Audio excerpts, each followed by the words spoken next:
Hola, ¿qué tal? ¿Cómo están? Buenos días. Un gusto nuevamente estar con ustedes dándole gracias a Dios que nos permite todas las mañanas venir y presentarles las noticias. Miren, pueden hacer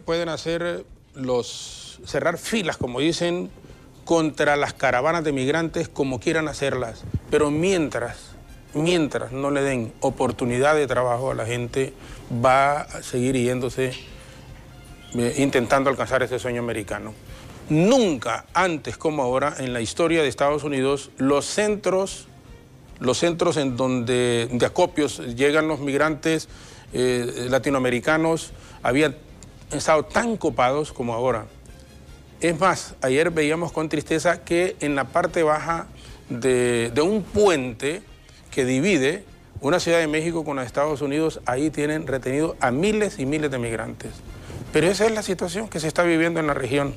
Y como nos interesa muchísimo más Honduras, nuestro país nuestro, a la gente denle oportunidades de trabajo, pero no le estén mintiendo a la gente y tampoco la ahorquen como lo están haciendo, por ejemplo, puntualmente con eso del cobro de la energía eléctrica. Señor presidente, diputados del Congreso Nacional, autoridades son insensibles ahora, pero al presidente y a los diputados hagan algo, pero no demagógico, sino que real. La gente no tiene para pagar lo de la energía y es un abuso lo que están haciendo. La gente pobre, cuando decimos le están cobrando entre 1.000 y 1.100 lempiras mensuales. ¿Cómo va a pagar la gente ese dinero? ¿Cómo lo va a pagar? No tiene capacidad de pagarlo. Porque si usted suma solo eso, y además, y si no lo paga, antes le permitían que llegaran 2 recibos y uno abonaba uno, hoy ya no. Si no lo paga, le cortan, pero le cortan al pobre, córtenle también al rico. ¿Por qué no le cobran y le cortan a esos grandes empresarios, a los que tienen esas empresas grandísimas y no les pagan y le deben al Estado? Y tantos meses, tantos años. Esas son las cosas de injusticia que se siguen dando todavía en el país. Lo decimos con todo respeto y apelamos a ellos. Señor presidente, haga algo, pero verdadero. No decir, usted dijo que le iban a devolver el dinero a la gente que se les había cobrado en forma ilegal y no se ha hecho nada, en la práctica no se ha hecho nada. La gente sigue sufriendo, les digo, no le ajusta una persona que gane 9.000 el salario mínimo y después de pagar esos 1.000 y fracción, el bus, la comida, la escuela de sus hijos. No hay capacidad. Y siguen jorobando y a partir de abril quieren cobrarle más a la gente por ese servicio deficiente de la ENE. ¿Qué culpa tiene la gente de que hayan politizado esa institución y que hayan pasado ahí solo en gran parte, perdonen la expresión, pero ladrones? Y que hayan contratado activistas permanentemente sin tener la capacidad a veces y los hayan metido ahí y que ahora se encuentren en ese berenjenal. La gente no tiene culpa de eso. La gente no tiene culpa de eso.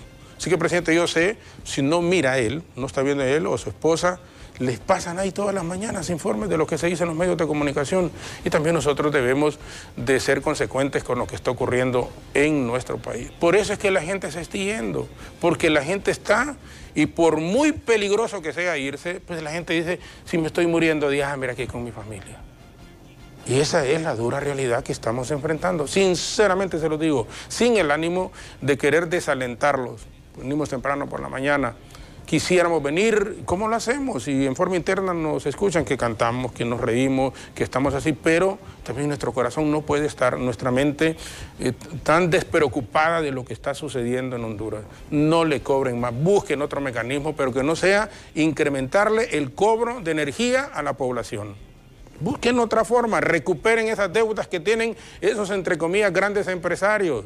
Usted que es empresario le debe a la ENE, páguele, hombre, páguele a esa institución, páguenle a la ENE, saneen la institución, pero no le sigan cobrando más a la gente, no atraquen más a la población, la gente ya no tiene. Por eso es, miren, aquí los hechos de delincuencia, las muertes violentas, los asaltos van a seguir ocurriendo mientras la gente no tenga oportunidades de trabajo y se le siga asaltando de la forma en como están asaltando a la gente en el país. Definitivamente, eso nos hace sentirnos a veces un poco decepcionados de lo que está ocurriendo. Escuchamos a los diputados hablar muchas veces y hablar las mismas papadas. Y es que en la práctica no hacen nada. No va a saber el presidente, no sabe el presidente del Congreso, no sabe todo, que es que la gente ya no tiene dinero. No sabe el presidente del Partido Nacional, esta gente que antes no tenía ni dónde caer muerto probablemente y que hoy son multimillonarios. Y les estoy hablando también de ministros, de muchos de ellos, de la gran mayoría de ellos. Los funcionarios que vivían en zonas de alto riesgo incluso y que ahora son potentados y viven en zonas de privilegio en la capital de la República y que son del interior del país. Eso se sabe. Eso se sabe y eso es lo que tiene que cambiar. Entonces, hoy que están ostentando esas posiciones, por lo menos hagan acciones que beneficien a la mayoría o que no les perjudiquen y denle la oportunidad a la gente de que pueda trabajar. Pero se inventan cifras, lo que le decimos con el ministro de Trabajo, y eso no es correcto. La gente sigue sufriendo. Muchísimas gracias por acompañarnos. Es un enorme placer y le damos gracias a Dios que nos permite estar con ustedes todas las mañanas. Jenny Ochoa, Alejandra Rivera, muy buenos días. Muy buenos días, licenciado Jorge Zelaya. Así es, estamos listos para poder darle también la bienvenida a todos nuestros televidentes y que estamos ya listos con la información en este momento. Nuestros periodistas en diferentes puntos de las ciudades más importantes de nuestro país. ¿Cómo estás, Alejandra Rivera? ¿Qué tal? Muy buenos días, Jenny, y muy buenos días, Jorge Zelaya, y muy buenos días a toda la población hondureña. Bienvenidos a BTV Noticias Matutino. Para mí es un enorme placer poderles saludar a esta hora de la mañana y que usted se pueda informar de todo lo que ha acontecido a nivel nacional e internacional. De inmediato le recuerdo nuestra frecuencia de radio 92.5 FM aquí en la zona centro y 95.7 en la zona norte del país, como también nuestra página en Facebook Live. Síganos como BTV Somos Todos Honduras y comparta ese enlace. Así es, estamos listos con las noticias. Pasamos con Jorge Zelaya. Gracias, Jenny. Gracias, Alejandra. Vamos a comenzar con trágicas noticias desde Guatemala, en donde al menos 18 personas han muerto y unas 20 resultaron heridas tras ser arrolladas por un vehículo pesado la noche de ayer. Según se ha confirmado, el portavoz del Cuerpo de Bomberos de ese lugar, en el estado de Solalá, al menos 18 personas han muerto. En el oeste del país centroamericano, las autoridades no descartan que la cifra de víctimas puedan aumentar. En un primer momento se elevó a una treintena el número de víctimas, pero después se explicó que la primera cifra fue producto de que el lugar era un caos y habían fallecidos encima de otros. El portavoz aclaró que con la llegada de los fiscales al lugar de la tragedia y el ordenamiento de los cadáveres, se constató que el número de muertos son 18, entre ellos 3 menores de edad. De acuerdo con el relato del portavoz de los bomberos, los pobladores se aglomeraron en la carretera después de que fuese atropellado uno de sus vecinos por un conductor que se dio la fuga. Mientras observaban el accidente, un vehículo de transporte pesado les pasó por encima, muriendo 18 y más de 20 resultaron heridos. Lamentablemente, pues se nos informa tras recibir varias llamadas en nuestro número de emergencia 1554 sobre varias personas atropelladas a la altura del kilómetro 157.5 de la ruta interamericana, jurisdicción de Nahualá. Hacia el lugar se destacan varias unidades con personal de las estaciones de San Juan Argueta, Santa Lucía, Utatlán, Camanchaji y Totonicapán. A la llegada de las primeras unidades se informan que efectivamente habían varias personas heridas. De estas, 4 son trasladadas en estado delicado hacia la emergencia del Hospital Nacional de Sololá, 3 adultos y un menor que presentaban lesiones en distintas partes del cuerpo. Lamentablemente en el lugar del incidente pues se contabilizaron 18 personas fallecidas, la mayoría de estas personas adultas. Según la información de algunos vecinos, minutos antes había ocurrido un percance donde un vecino de la localidad había sido atropellado y lamentablemente pues había fallecido. Al momento en que este incidente ocurre, varias personas se acercan al lugar a observar la escena y en ese instante pues circula un vehículo de transporte pesado. El piloto no se percata de la cantidad de personas que se encontraban sobre la cinta asfáltica, por lo que atropelló a varias de ellas con el saldo antes mencionado. Sí, bueno, el trabajo que se está realizando en conjunto con la Policía Nacional Civil y el Ministerio Público en este lugar pues da cuenta de que ya han sido identificadas algunos de los cuerpos que se encuentran en este lugar. Las personas que hasta el momento son identificadas corresponden a Cristina Costí Guarchaj, de 40 años, Antonia Carac Ishtag, de 45, Juana Julia López Castro, de 19, Diego Jeremías Baluch, de 26, Catarina Tai Guarchaj, de 56, Salomón Zipac, de 19, María Tzoc Tambriz, de 34, Diego Ernesto Ishmatá Chocol, de 22, Cristóbal Tuul Chocol, de 60, Antonio Tai, de 64 años, Miguel Perechú Tambriz, de 40, César Miguel Ajquitepaz, de 16 años, y también fue identificado la primera persona que fue atropellada del primer incidente como Juan Chávez Ajquí, de 57 años.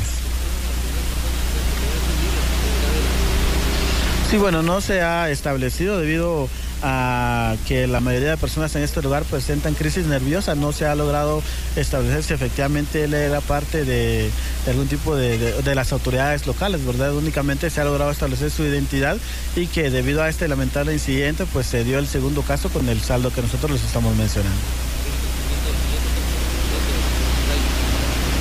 Bueno, según la información de las autoridades, aparentemente el piloto fue localizado por las autoridades competentes. Ignoramos si fue trasladado hacia algún centro de detención, ya sea de Quetzaltenango o de Sololá. Es una situación que ya las autoridades competentes pues darán a conocer. Pero voluntarios de diferentes compañías los que hicieron el traslado de varias personas lesionadas hacia la emergencia del Hospital Regional de Occidente, siendo identificados en ese nosocomio con el nombre de Ingrid Pascuala López, de 15 años de edad, Catalina López Castro, de 40, Juan López, de 14, Manuela Zayzoc, de 34, Alonso Charchá, de 45, Cruz Sac Tambriz, de 64 y Catarina Zayzoc, de 31. Todos ellos presentaban golpes, erosiones y posibles fracturas en diferentes regiones del cuerpo. Sí, claro que sí, el mismo accidente que ocurrió acá, ellos estaban observando una persona que con anterioridad había fallecido por atropellamiento, cuando lamentablemente pues un camión pasó y los atropelló a todos ellos, ocasionándoles lo antes descrito. Las personas que mencioné, ellos fueron trasladados a la emergencia del Hospital Regional de Occidente. Sí, claro que sí, son 18 las personas que se contabilizan fallecidas entre hombres y mujeres. Ahorita tengo el dato únicamente de 11 y en estos datos figura únicamente un menor de 14 años.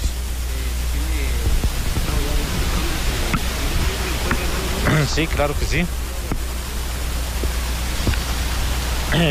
Las personas fallecidas figura Juan Chávez, de 35 años, Diego Ernesto Chocol, de 22, María Zac Tambriz, de 33, Cristóbal Chocol, de 60, Antonio Jiménez, de 64, Miguel Tambriz, de 40, Micaela López Zac, de 58, César Miguel Aquí, de 16, Cristina Mayalí, de 8 años de edad, Manuel Zoc, de 40 y José Benito Tambriz, de 20 años. Claro que sí, es lamentable. Acá tuvieron que participar bomberos voluntarios de diferentes compañías, incluso la quinta compañía ubicada en Chela, Quetzaltenango, pues también se hicieron presentes a este lugar, ya que la emergencia era bastante grande. Mi nombre es Orlando Francisco. Sí, mi vecino y mi amigo es Cristóbal Tulul Chocol. Venimos en la aldea Tzucubal-Ixtahuacán. Es mi amigo que se murió aquí en este trágico accidente que sucedió en este día. Pues lamentamos mucho todo lo que pasó, pues ¿qué vamos a hacer? La verdad, pues no encontramos palabras de escribir todo lo que pasó, pues de que la verdad, pues mi amigo Cristóbal, pues usted sabe, pues de que sabemos hoy en día de que ya viene el político, mi amigo Cristóbal está en un político, pues de Ixtahuacán, pues ahí está apuntado en el síndico primero, pero lastimosamente sucedió este trágico accidente, todo lo que él está en su corazón, pero así es Dios, no sabemos el momento que llegue, pues, y no llegó en su sueño que tanto ha soñado, pues Ese es... Para el pueblo marca la historia. Sí, así es. Esta gente que están aquí, los que ya se fueron en su casa, toda la gente están comentando que la verdad pues es un tragedia que nunca vamos a olvidar, porque esta es la primera vez que pasa aquí esa tragedia. Pues la verdad pues ese piloto del camión o tráiler pues que no tiene conciencia de lo que pasó, pues ojalá pues las autoridades que tomen las medidas de él y que asuma su responsabilidad de todos los gastos. 7:17, resumimos en Guatemala, gracias a los colegas del grupo Alba Visión de Guatemala que nos han proporcionado toda esta información. 18 personas muertas, más de 20 heridas. Un tráiler atropelló a los habitantes en esta zona de Guatemala cuando ellos estaban observando la muerte de un líder de su comunidad y fueron embestidos por este camión. En Tegucigalpa, aquí en nuestro país, hoy por la madrugada en la zona del barrio Bellavista, 3 personas murieron calcinadas en el propio lugar y luego en la morgue Marcela con Carlos Zelaya, pero en Bellavista nuestros compañeros Said García y Merari Borjas nos amplían. Muy buenos días, adelante con ustedes, Merari.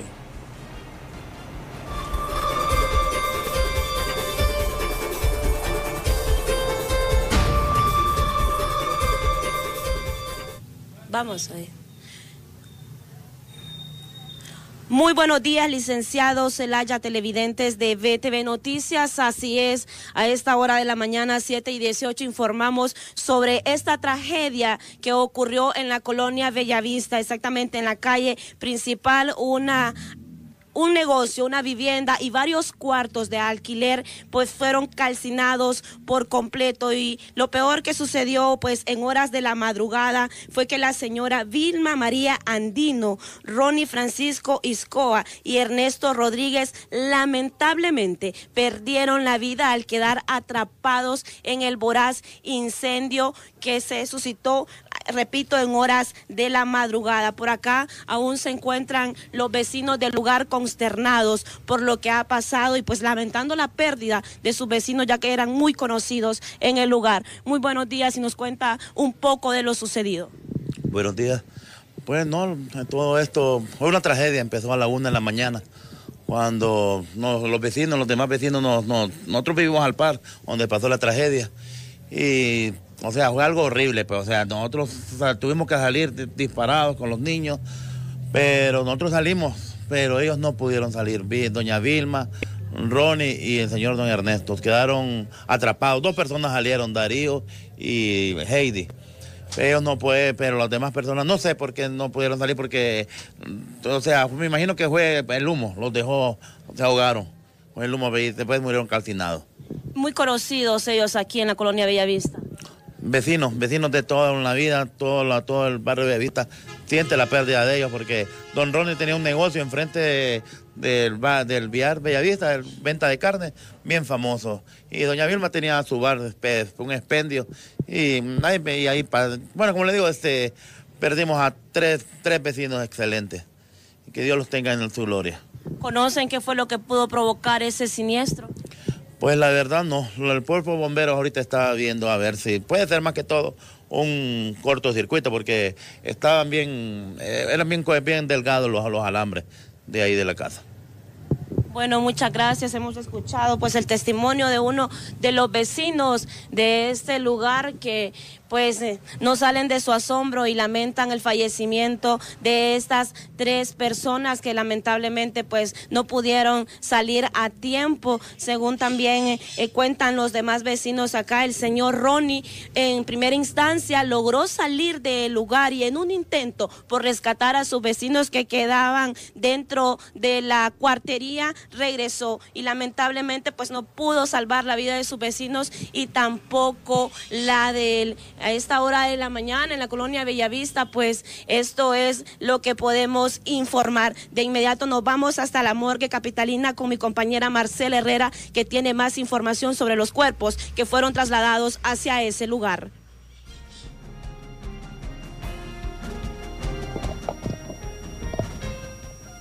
Gracias, Merari Borjas, y a todas las personas que están viéndonos a través de BTV Noticias Matutino. Nosotros nos ubicamos precisamente en la morgue judicial capitalina con la licenciada Isa Alvarado, portavoz de este ente del país, para que nos brinde mayor información sobre el ingreso de estos 3 cadáveres que, llegaron acá aproximadamente a las 4 de la mañana. Ya lo mencionaba Merari Borjas desde el lugar de los hechos, y es un proceso bastante complicado, licenciada, por el tipo de fallecimiento que han tenido estas personas. Buenos días. Así es, buenos días. Pues en efecto, en estos momentos médicos del Departamento de Patología Forense trabajan en la realización de las autopsias médico-legal de esos 3 cuerpos, ¿verdad? Ya personas de la tercera edad que ingresaron a eso de las 3:50 de la madrugada, pues al Departamento de Patología, y que corresponden a los nombres de Ronnie Francisco Isaula, de 58 años, Vilma Marina Andino, de 67 años, y Ernesto Rodríguez, de 66 años. El levantamiento cadavérico fue realizado pues en Bellavista,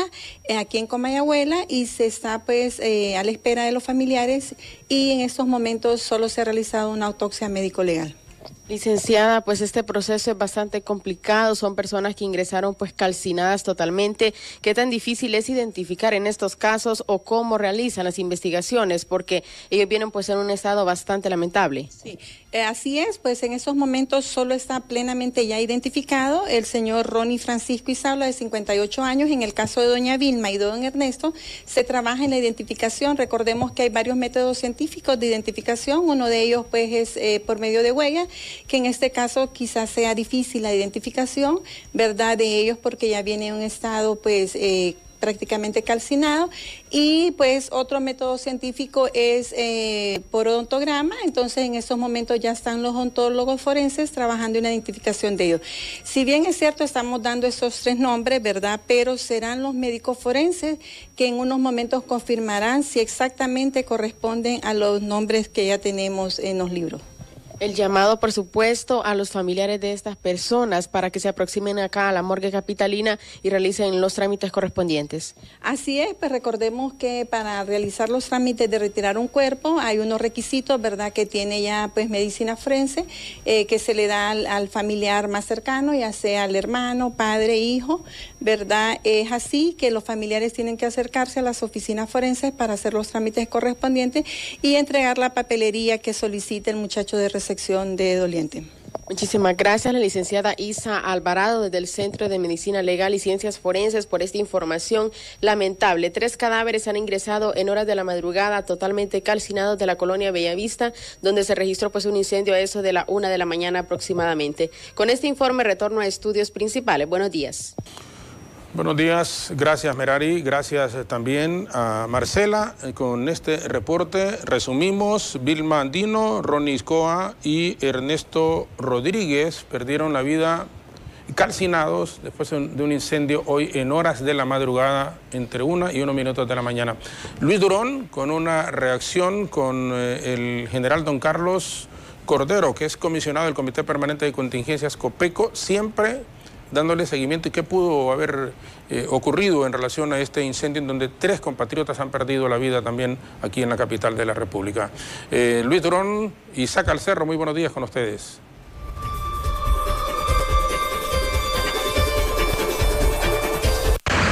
Así es, muchas gracias, licenciado Jorge Zelaya. Me encuentro con el comisionado de COPECO, Carlos Cordero, en torno a este incendio del día de ayer en el barrio Bellavista, donde pues lamentablemente 3 personas perdieron la vida. Comisionado, según el Cuerpo de Bomberos, el 80% de los incendios estructurales es por malas conexiones. En reiteradas ocasiones a través de BTV estamos anunciando que no hagan malas conexiones o que revisen el sistema de cableado, pero lamentablemente se da este tipo de casos. Bueno, lo que ocurre, desgraciadamente, nuestro pesar, porque una pérdida de vida es muy lamentable, no digamos 3 que han perecido en este incendio. Lo que ocurre es que muchas veces las personas, por economía, que es mal entendida, o hacen instalaciones utilizando alguna persona que no es especializada en ese ramo, o también utilizan materiales ya usados, reusados, o otros materiales que no son certificados. hay que tener mucho cuidado cuando se están haciendo instalaciones. Luego hay muchas viviendas que ya son ya de antaño, y en ese sentido es importante poder tener la precaución de revisar las instalaciones.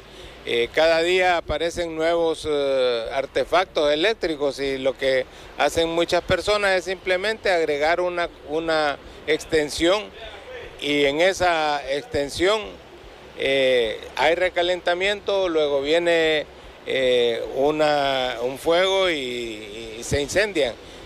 Desgraciadamente pues ocurren estas cosas, y hacemos un llamado a la ciudadanía pues a evitar hacer instalaciones clandestinas, que ese es el otro de los casos, y también utilizar personal certificado para hacer lo mismo.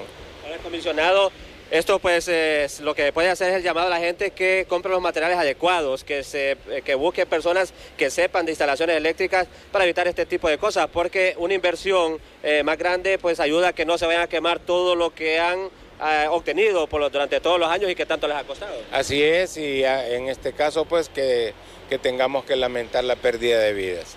Ahora, ¿qué se puede hacer dentro del Copeco? ¿Solo hacerles el llamado para que hagan buenas instalaciones, comisionado? Bueno, una de las partes es promover, así como se hace en la temporada navideña, promover a realizar inspecciones en barrios y colonias, de tal forma que podamos nosotros irle dictando pautas a las familias, a las personas, para que tengan mejores instalaciones eléctricas. ¿Campañas educativas pueden ser? Definitivo, es parte del trabajo en las escuelas, en los colegios y hasta en las universidades, seguir trabajando con esta parte de la gestión del riesgo.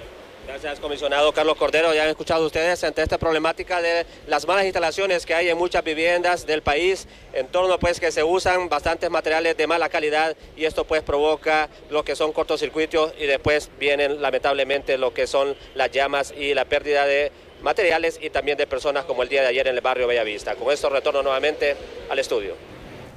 Gracias, Luis Isaac, y al comisionado don Carlos Cordero. Vamos a San Pedro Sula en este momento en directo con Mónica Zúñiga y Alexander Pineda Paz. Un joven motociclista ha perdido la vida esta mañana. Otro. Vamos con Mónica, adelante, buenos días.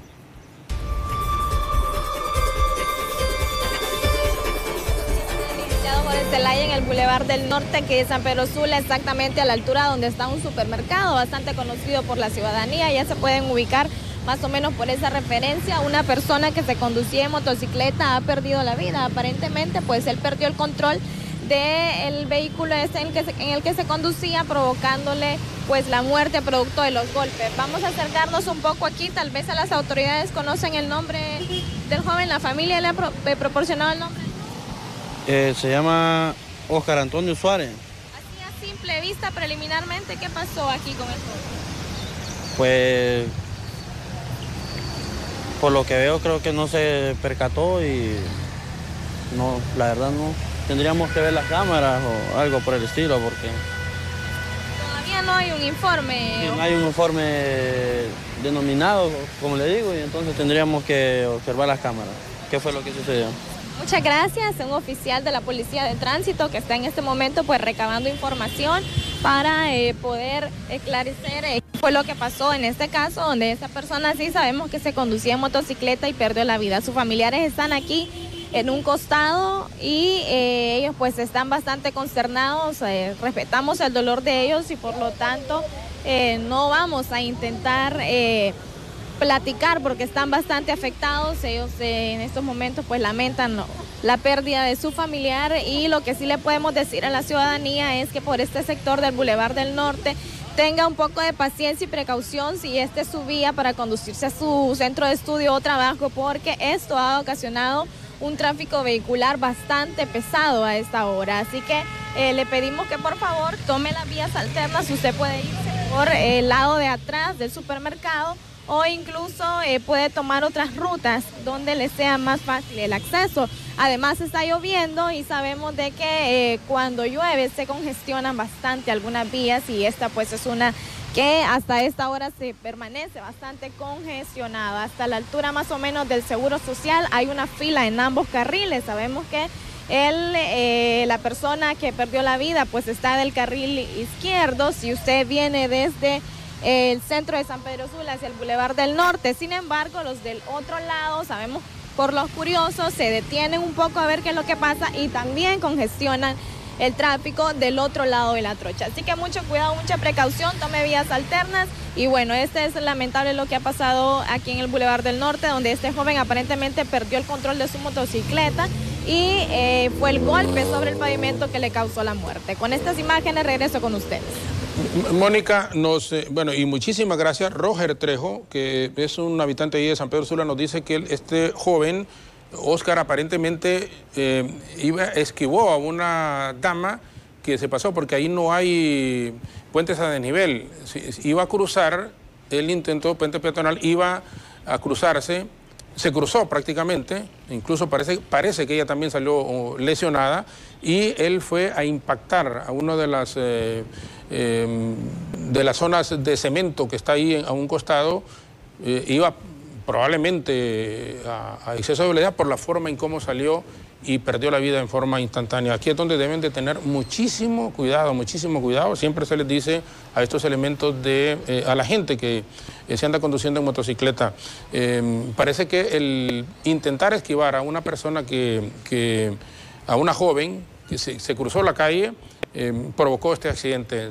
No manejan ustedes de momento, obviamente, como lo ha indicado usted, específicamente, pero Roger Trejo nos está apuntando desde San Pedro Sula que aparentemente eso fue que provocó la muerte de este joven motociclista.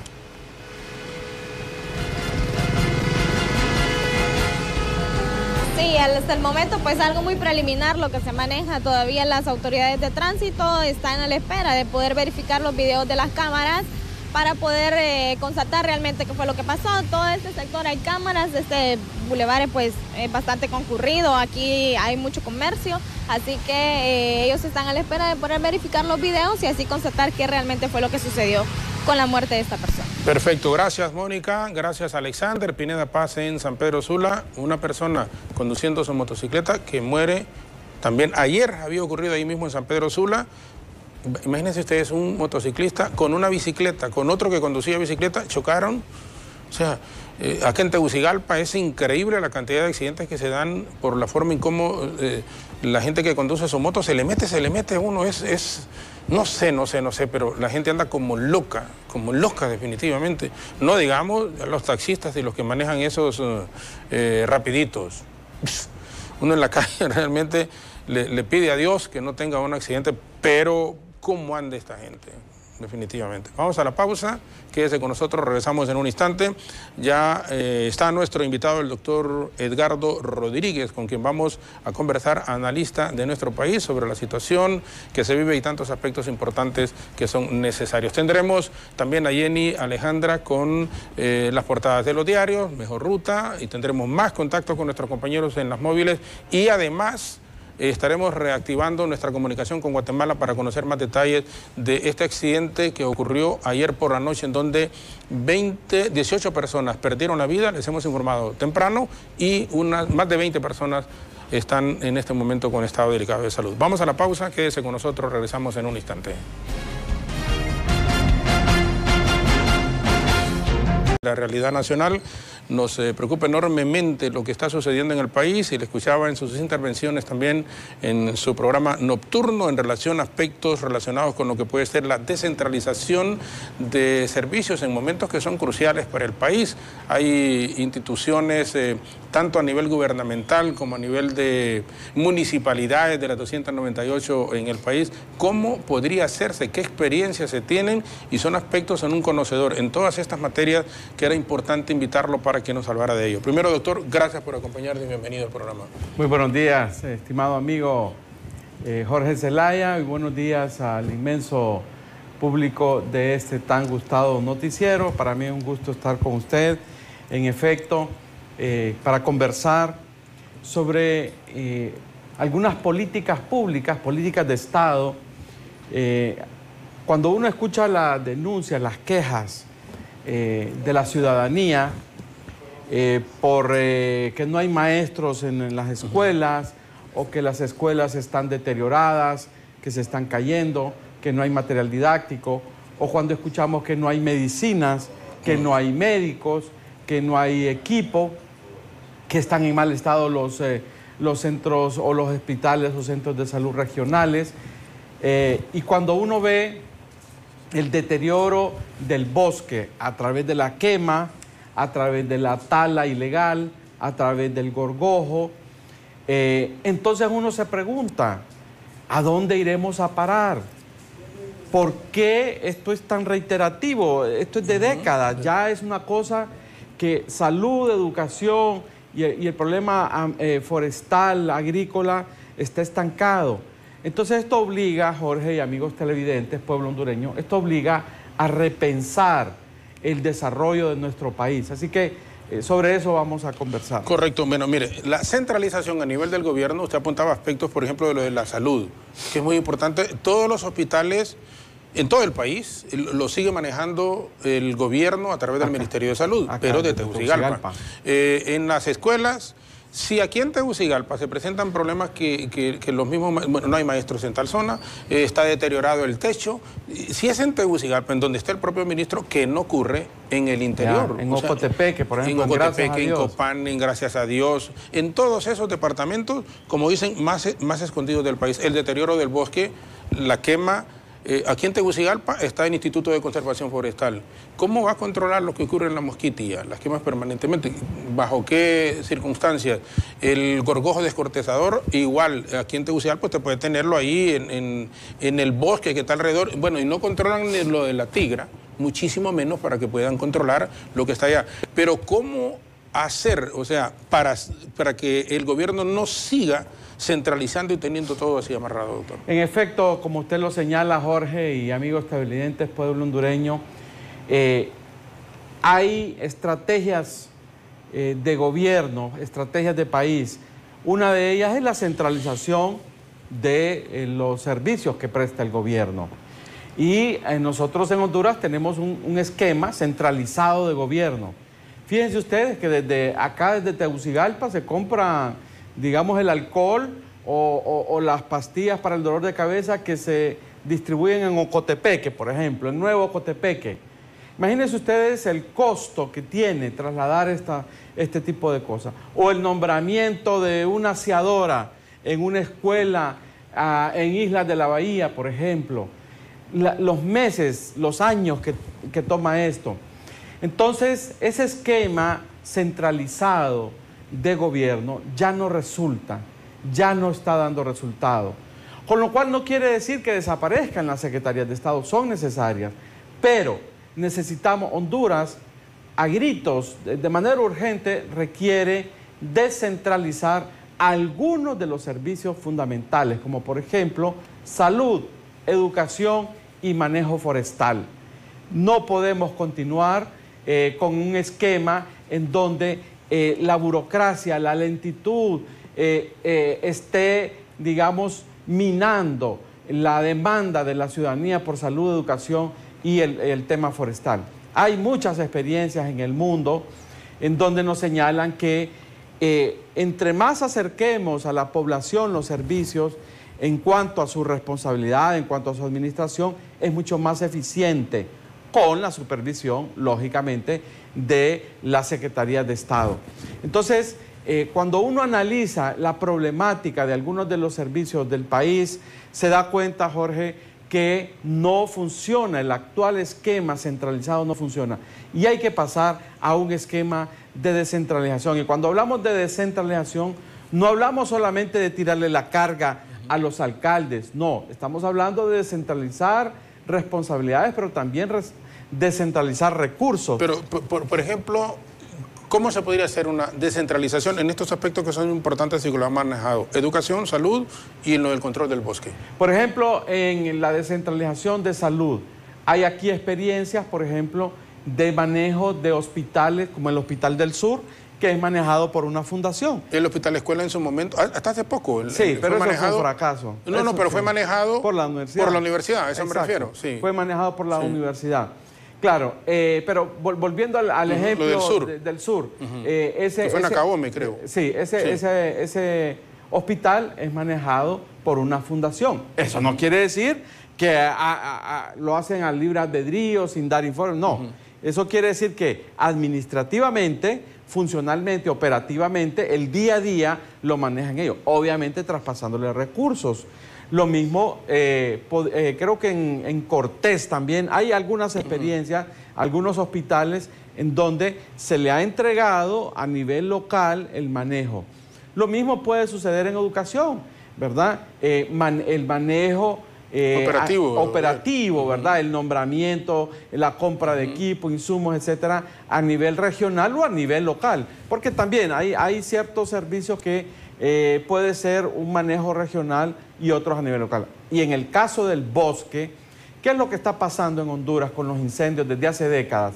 La gente no le importa. El pueblo puede ver que se está empezando un incendio y la gente no reacciona. Y todos nos quejamos y decimos, la gente tiene que denunciar, la gente tiene que combatir los incendios. La gente no tiene por qué, no tiene un estímulo. Entonces, a la población, el ser humano funciona en base a estímulos. Y si a la población que vive cercana a los bosques o dentro de áreas boscosas no se le da estímulo, no le va a importar. Es más, se desestimula el cuidado del bosque. ¿Cómo se desestimula? Si usted ve, de tiempo en tiempo aparecen en la prensa personas que estaban cortando, digamos, leña y son apresadas. Entonces, por cortar leña usted va preso.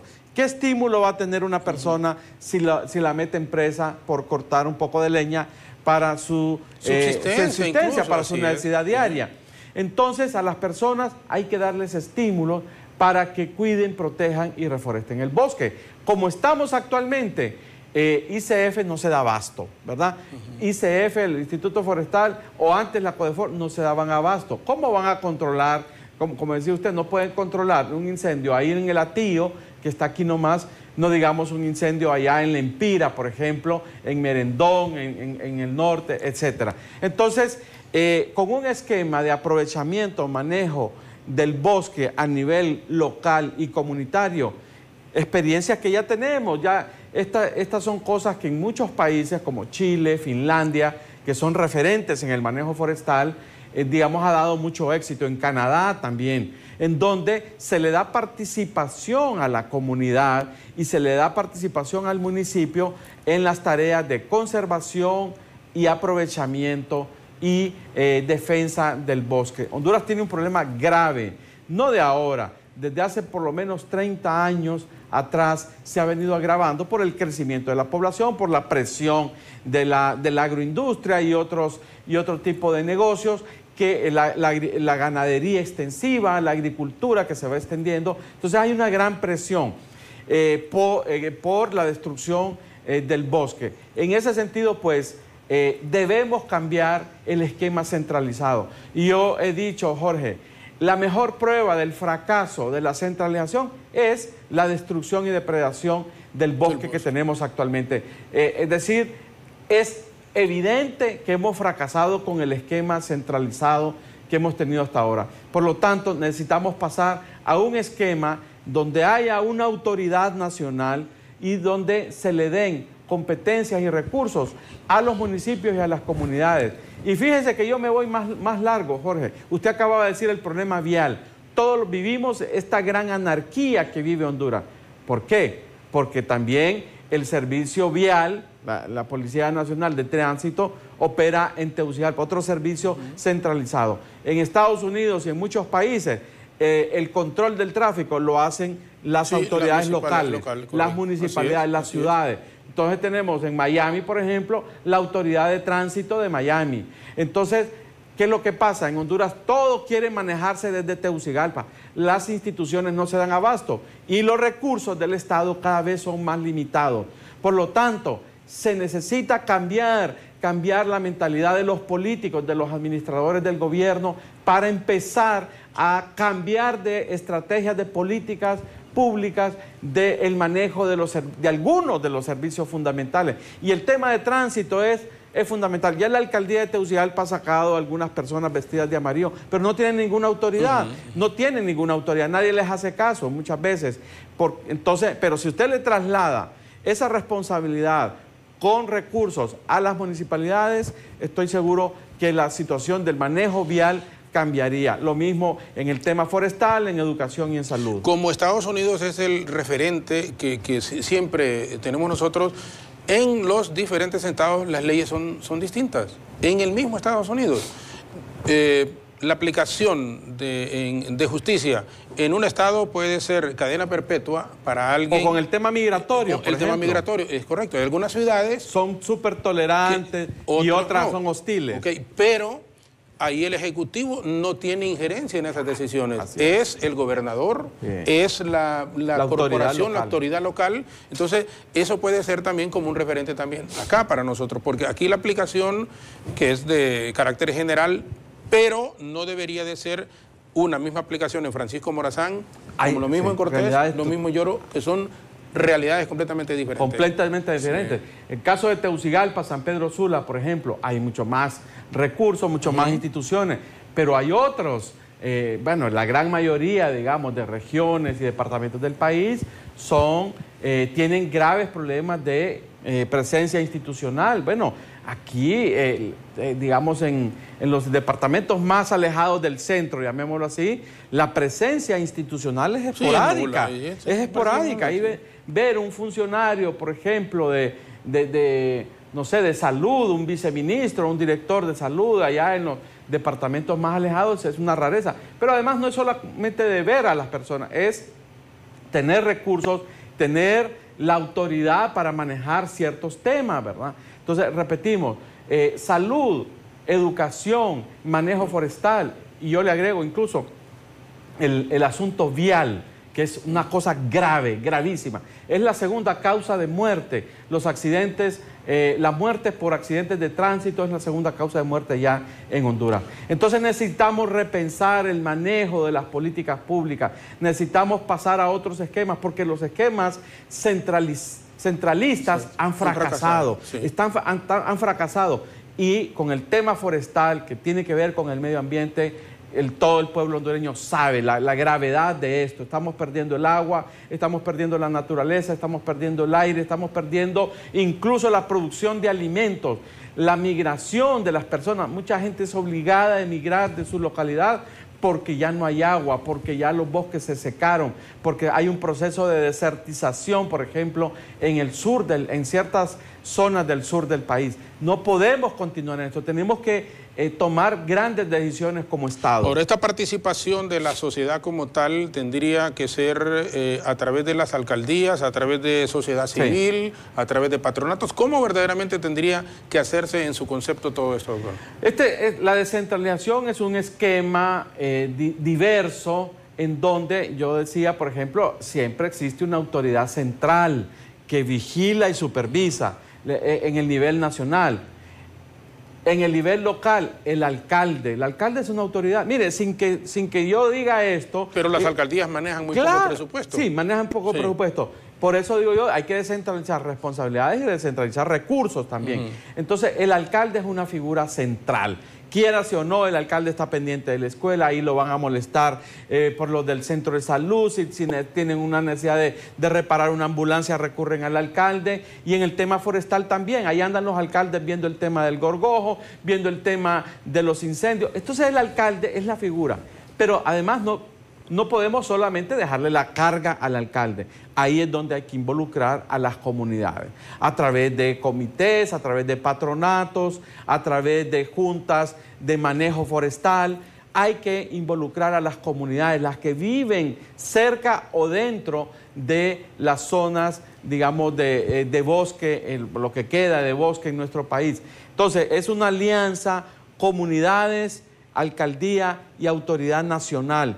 Y es una coordinación, repito, no solamente de responsabilidades, sino que también de recursos, porque somos un país pobre donde tenemos que utilizar de la mejor forma los recursos. Entonces, en un esquema en donde participen desde el nivel más bajo, que es el ser humano, el individuo, la persona, entonces hay que involucrarlo. Y se me olvidaba el caso, por ejemplo, de los grupos étnicos, ¿verdad? Los grupos étnicos han convivido con la naturaleza. En la Mosquitia, por ejemplo, en comunidades lencas, comunidades garífunas, han convivido con la naturaleza. Lo que pasa que el Estado les ha quitado, el Estado y muchos propietarios privados que también los han invadido, los han echado de sus tierras, les han quitado esa libertad que tiene el ser humano, o que debe tener el ser humano, de poder gozar, disfrutar de manera responsable de los recursos. Entonces, estos son esquemas que ya han sido probados en el mundo entero. En Honduras también hay experiencias, por ejemplo, de cooperativas agroforestales, que se les asignan áreas determinadas del país para el uso, aprovechamiento sostenible y responsable de los recursos forestales, y han dado resultados. De una manera planificada, pero pensada, siempre vigilado, o sea, siempre controlado. Claro, que con una legislación, con un ordenamiento, asignándole responsabilidades a las instituciones nacionales, asignándole recursos y responsabilidades a los alcaldes y a las comunidades, porque no es una cuestión a la loca, ¿va? No es cuestión de que, bueno, ahora todo el mundo. Y otra cosa, Jorge, porque por el tema de los incendios del Gorgojo, el problema de muchas áreas boscosas que son privadas. Yo tuve una gira de campo con el director de ICF y nos comentaba que la gran mayoría de las propiedades en Honduras son privadas, montañas, zonas montañosas, zonas de bosque, son privadas, y los dueños no hacen nada. No hacen nada. Fíjate que hay brotes, por ejemplo, de gorgojo, y los dueños de los bosques no hacen nada. Entonces quieren que el gobierno le resuelva todo y son privados. Entonces aquí también hay que revisar la ley, porque mire, porque la naturaleza es un tema de interés nacional. Es cierto que hay propiedad privada y sí hay que respetarla, Jorge, pero es de interés nacional, porque claro, un bosque, aunque sea suyo, ese bosque emite oxígeno y captura dióxido de carbono y es productor de agua, y eso no solamente le beneficia, es de interés nacional. Es de interés colectivo. Es de interés colectivo. Sí. Entonces, mucho ojo, muchos incendios, los mismos dueños le meten fuego para agricultura, o se hacen de la vista gorda. Con el tema del gorgojo se hacen de la vista gorda, y eso nos afecta a todos. Hay que legislar para, digamos, volver obligatorio que los dueños de bosque, los dueños de grandes propiedades de tierra, atiendan el tema de los incendios y atiendan el tema del gorgojo. No, solo porque sea privado no quiere decir que no hay una responsabilidad colectiva. Y un ejemplo, para no irnos tan largo, que es aquí en Tegucigalpa, lo que se da siempre para la zona de verano, en Semana Santa, siempre para Semana Santa, los incendios aquí en el Hatillo. Es una zona de amortiguamiento y que es una fuente de agua permanente para la población. Bueno, hay especulaciones, porque es una especulación, uno no lo ha podido probar, pero que dicen que ahí se deforesta, le meten fuego porque quieren hacer construcción. Quieren construir, quieren lotificar. Quieren lotificar en la zona. Entonces, aunque es de propiedad privada, pero hay un beneficio general. Entonces aquí el Estado tiene que intervenir necesariamente, porque puede, y es privado. Nosotros es privado, pero está en la zona de amortiguamiento. Anoche, precisamente en el programa en donde yo estoy en las noches, me enviaban una nota donde la alcaldía de Tegucigalpa autorizaba, no ahorita, creo que fue en el año 2010, autorizaba a una empresa lotificadora lotificar, valga la redundancia, en la zona de amortiguamiento de la Tigra. Eso debe ser prohibido. Lo mismo pasa en el Merendón, Jorge. El Merendón hay que protegerlo. Ahí están las compañías. Yo no sé, este afán de los contratistas haciendo dinero con la destrucción del medio ambiente, pudiendo hacer esos proyectos de vivienda en otras partes. No, tienen que ir a la zona núcleo del Merendón, de la Tigra, o de muchos otros zonas de reserva que hay en Honduras. Y la población debe estar activa y debe protestar, debe salir, debe denunciar, como este caso que me enviaban ayer, la alcaldía de Tegucigalpa prestándose a autorizar construcciones en la zona de amortiguamiento de la Tigra. Eso no puede ser. Y repetimos, aunque sea privado, exacto, no se puede permitir. Y si hay que indemnizar a esa persona, hay que pues hacerlo. hay que hacerlo. Es porque es por la sobrevivencia de los hondureños y en este caso de los que vivimos, pues recibimos agua de la Tigra. Esta es una cosa de interés nacional. Y repito, si hay que indemnizar a esa familia propietaria de tierras en la zona de amortiguamiento o en la zona núcleo inclusive de la Tigra y de la Tío, hay que hacerlo porque ya es una cosa de sobrevivencia. Se puede hacer, darle, y cuando fui regidor, o darle en otro lado, decirle, bueno, mire, tenemos que quitarle esto. Por cuestiones de conservación. De conservación, pero lleguemos a un acuerdo y vamos a buscar de mutuo acuerdo un lugar en donde se le va a permutar a usted. O sea, le vamos a quitar esto por cuestión de seguridad. De seguridad, de sobrevivencia. De sobrevivencia, y le vamos a dar en otro lado. Le digo con conocimiento de causa porque cuando yo fui regidor en el periodo anterior, incluso ese tema se tocó. Unas familias que querían notificar y le digo, bueno, por lo menos mi voto va a ser en contra. Mi voto es en contra porque es un pulmón para la capital y generador productor de agua. Productor de agua en esa misma zona. Entonces, aunque es privado, hay una cuestión de sobrevivencia y por lo que estamos viviendo, bueno, vamos a indemnizarlo a justiprecio o se le da en otro lugar. Otra alternativa. Hay que tener mucho cuidado y esto lo escuchamos en distintas partes de Honduras donde hay zonas de reserva, zonas de amortiguamiento, montañas productoras de agua, que hay dueños privados de esa zona y empiezan a deforestar. Ojo con esto, no por el hecho que sea privado, ¿verdad?, de propiedad privada y que hay que respetarla, no quiere decir que se va a permitir la destrucción del medio ambiente. Esto es insólito. Este es el tipo de cosas, Jorge, que hay que revisar en la ley. Hay que revisar la responsabilidad que tienen los dueños de terrenos en zonas boscosas, porque ya es un tema de interés nacional, respetando la propiedad privada, pero también viendo la responsabilidad colectiva que hay del medio ambiente. Entonces, volviendo al concepto de descentralización, necesitamos, y esto es un mensaje para los políticos, para la sociedad hondureña, que debemos ser proactivos, pero para los políticos hay que ir repensando la manera de administrar Honduras, porque el esquema centralista, y termino con esto también, Jorge, el tema del agua potable. Yo trabajé muchos años con la implementación de la ley marco del sector agua potable y saneamiento. Hoy las municipalidades, la mayoría de municipalidades de Honduras manejan lo que es la administración del agua potable.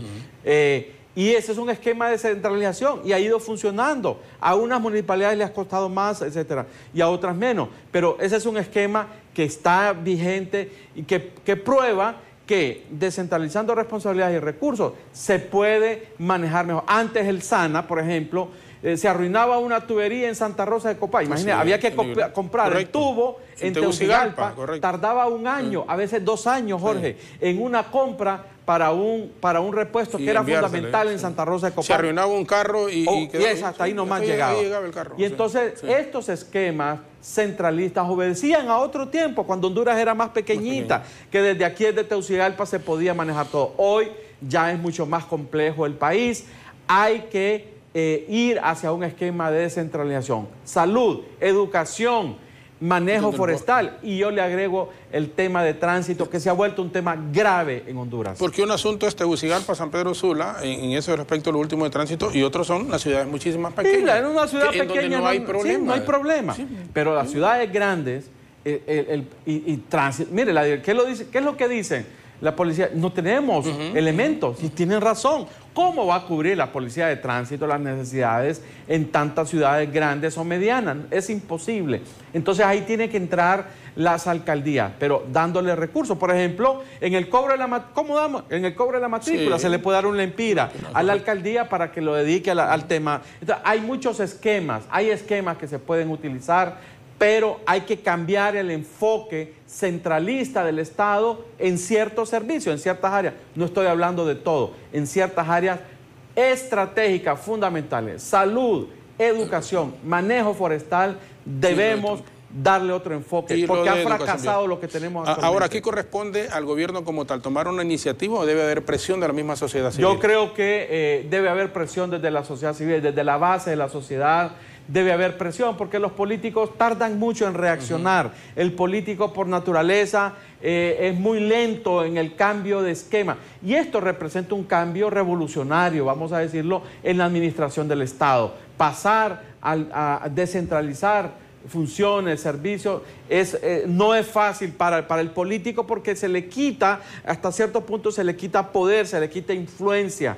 Entonces tenemos que ser los ciudadanos, dejemos de quejarnos por teléfono, por WhatsApp, en los medios de comunicación, organicémonos y exijámosle a los partidos políticos, al gobierno, el cambio de estrategias en las áreas fundamentales de la vida de los hondureños. Si continuamos en este esquema centralista, Honduras va a ir sucumbiendo poco a poco. Y el tema de medio ambiente es el mejor ejemplo que podemos poner de una muerte lenta por no cambiar los enfoques del manejo, la administración y aprovechamiento de nuestros recursos naturales. Doctor, le agradecemos muchísimo. Hace unas 2 semanas que conversamos sobre el tema y le dije, vamos a tener la oportunidad de hacerlo en nuestro medio, porque nos pareció sumamente interesante. Yo creo que es algo que se tiene que empujar, y si los políticos, que yo lo comparto al 100%, en la toma de decisiones son exageradamente lentos, y hasta cuando ya miran, como dicen, que están con la soga al cuello en determinado tema, empiezan a tomar decisiones. Así que yo le agradezco, le dejo 30 segundos por favor para que se despida sobre este tema que es tan importante y que ojalá no lo perdamos y que le demos continuidad. Hasta a manera de presión. Primero agradecer, Jorge, el espacio, saludar a este inmenso auditorio y al pueblo hondureño, decirle, dejemos de quejarnos, dejemos de pensar que los políticos van a resolver los problemas fundamentales de nuestro país. No es así. A los políticos hay que hacerles acompañamiento, hay que hacerles planteamientos, y este planteamiento de la descentralización, por lo menos de una parte, si no es de todo, una parte del manejo de salud, del manejo de educación y del manejo forestal. Empecemos poco a poco, una parte si es posible, para que Honduras empiece a transitar por otro tipo de enfoques de desarrollo, porque el actual, centralista, está demostrado que fracasó. Muchas gracias y buenos días. Gracias, doctor, una vez más. Gracias. El doctor Edgardo Rodríguez nos ha acompañado aquí en nuestra entrevista de fondo que habitualmente hacemos a partir de las 7:30 de la mañana hasta este momento. Hay aspectos importantes en este tema de la descentralización de servicios. Él lo ha apuntado, lo reiteramos, en este momento en el campo educativo es fundamental, en el aspecto de la salud, en lo que es el manejo del bosque, y se ha agregado también el tema de viabilidad, porque es necesario por lo que ocurre en el día a día en ciudades como Tegucigalpa, como San Pedro Sula, para solo mencionar 2 de las más importantes en cuanto al tráfico vehicular que existe en el país. Es interesante la participación de la sociedad civil, la participación de los alcaldes de los 298 municipios. Si no se puede hacer en su totalidad, como dicen, se va a ir haciendo en forma progresiva, de poco a poco. Pero es importante que esto lo entiendan los políticos al más alto nivel y se den cuenta que han fracasado las políticas centralistas, las políticas de control que desde la capital quieren estar resolviendo problemas en el interior del país. Y no son capaces ni de resolverlos aquí, entonces muchísimo menos para que ocurra en el resto del país. Gracias una vez más al doctor Rodríguez por habernos acompañado. Una brevísima pausa, quédese con nosotros y regresamos en un momento.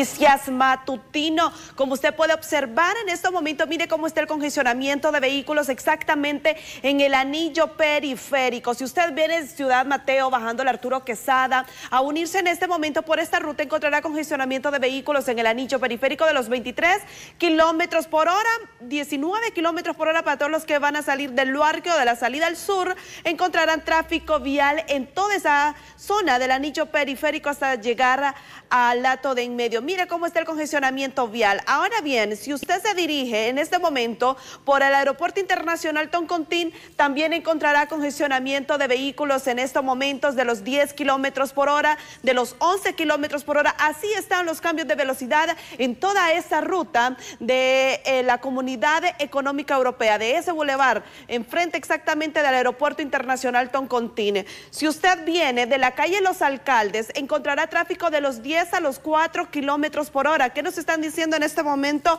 nuestros Wazer a través de esta buenísima aplicación? Que el tráfico en esta zona de la calle Los Alcaldes prácticamente está detenido de los 6.7 kilómetros por hora. Vemos que también hay más arterias en otro punto también importante a nuestro país. El Boulevard Fuerzas Armadas, que es la zona de Tegucigalpa, donde se hace bastante congestionamiento en estos momentos, que son las 8 de la mañana, 8:15 de la mañana. Mire cómo está en este momento, 7 kilómetros por hora, 9 kilómetros por hora. Así está el congestionamiento de vehículos. En la colonia Mayangle también se hace tráfico vial en este momento para todos los que van para Comayagüela. En esa zona encontrará congestionamiento de los 10 kilómetros por hora. También en la colonia Santa Fe, 6 kilómetros por hora. Así está el congestionamiento de vehículos en las diferentes arterias de Tegucigalpa. Esta ha sido la mejor ruta en BTV Noticias Matutino. Continuamos con Jorge Zelaya.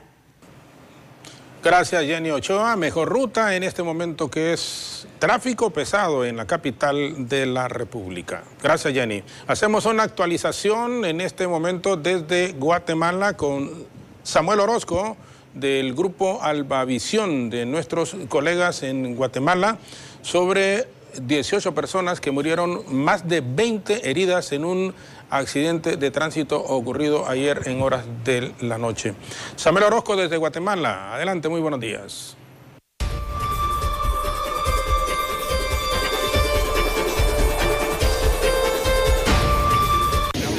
Hola, buenos días. A esta hora, pues, ubicados frente al Salón Municipal, que fue utilizado como morgue para hacer los exámenes a los cuerpos por parte de los médicos forenses. Guatemala se viste de luto.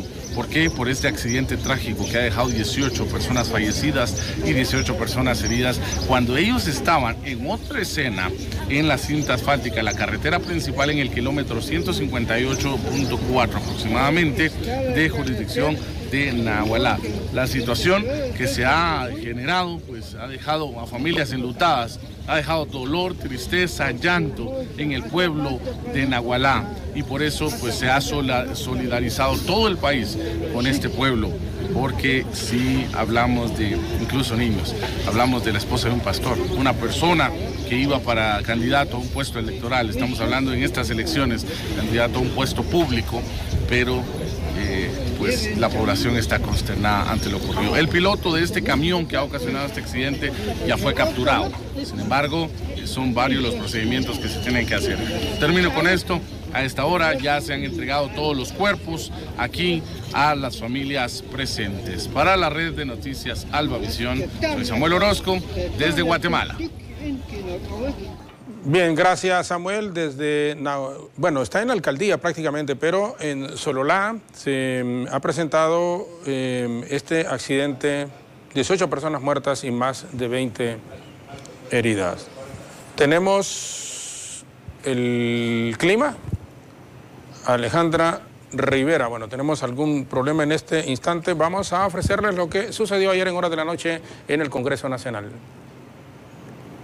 Gracias, buenos días, qué gusto saludarle, licenciado Jorge Zelaya. Jenny, Alejandra, es un placer poder compartir con ustedes a continuación este resumen legislativo de los temas más importantes que se trataron el día de ayer en el Congreso Nacional, entre ellos la posible cancelación del contrato de la empresa Energía Honduras. El Poder Legislativo continuó discutiendo su tercer y último debate, la ley del benemérito Cuerpo de Bomberos. Por primera vez, a partir de la vigencia de la presente ley, debe hacerse en el término de 15 días. A discusión el artículo 77.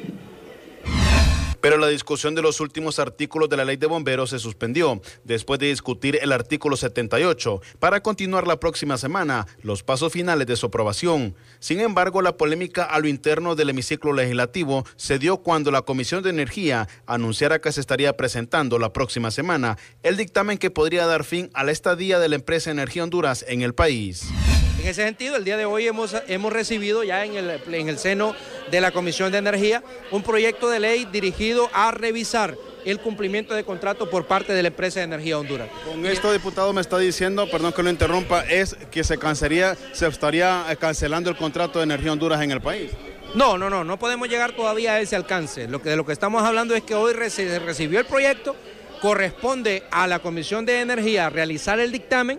Una vez realizado el dictamen, si es favorable, se pasa al Pleno del Congreso Nacional y es el Congreso Nacional el único que tiene autoridad para decidir en ese momento si aprueba o no la cancelación o la continuidad del contrato de energía Honduras. Congresistas de la oposición afirman que si el consorcio colombiano se va del país, esto sería un respiro para el pueblo hondureño en cuanto a la tarifa energética se refiere. Si pasa en comisión de dictamen, pasa en la Cámara, porque ahí hay representantes de todos los partidos políticos. Y yo sé que la bancada liberal y libre y las otras bancadas, aunque el Partido Nacional se ponga en contra, yo sé que van a votar a favor, porque esa empresa es exagerado el daño que le ha hecho a este país.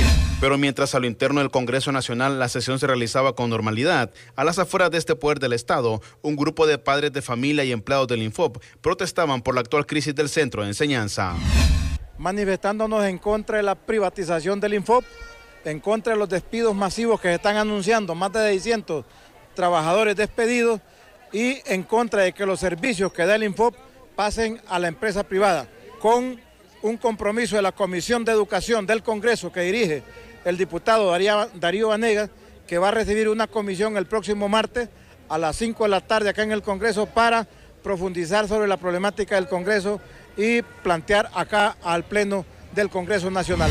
El tema de la situación legal del periodista David Romero Elner continúa en la palestra pública y consultamos al periodista y ahora parlamentario Darío Vanegas cuál sería su opinión en torno a este caso.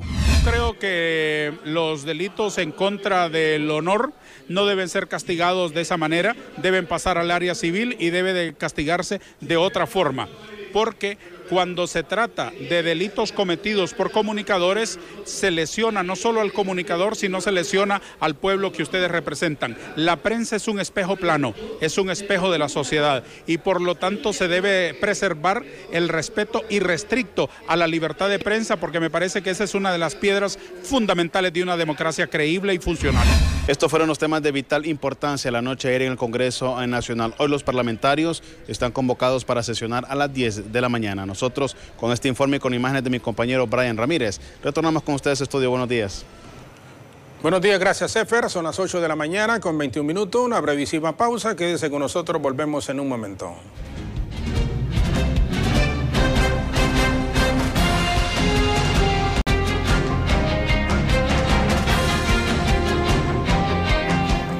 A continuación, los precios de la canasta básica en BTV Noticias Matutino. Cuajada la libra, 38 lempiras. Mantequilla crema la libra, 28 lempiras. Mantequilla rala la libra, 18 lempiras. Quesillo la libra, 36 lempiras.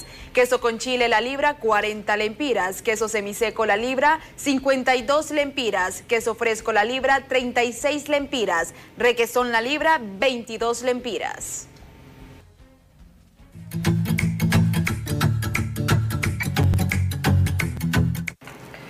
Prepárense y pongan mucha atención. Si usted no tiene trabajo, personal para call center necesita con experiencia, manejo de inglés 100%, favor enviar currículum al correo que aparece en pantalla. Seguimos con más oportunidad de empleo. Presten mucha atención porque al que madruga Dios le ayuda. Escuela Bilingüe necesita docentes 100% bilingüe, graduados de la carrera de inglés, interesados en enviar su hoja de vida al correo que está apareciendo en estos momentos en pantalla o ponerse en contacto al 2238-8981 o al 2220-4385. Saque un lápiz y un papel y ponga mucha atención en estos momentos. Si usted necesita un empleo en Tegucigalpa, necesitan un estilista con experiencia en secado, cortes químicos y más, que vive en los alrededores de la colonia San Miguel. Las interesadas, comunicarse al 3182-1417. Al que madruga, Dios le ayuda.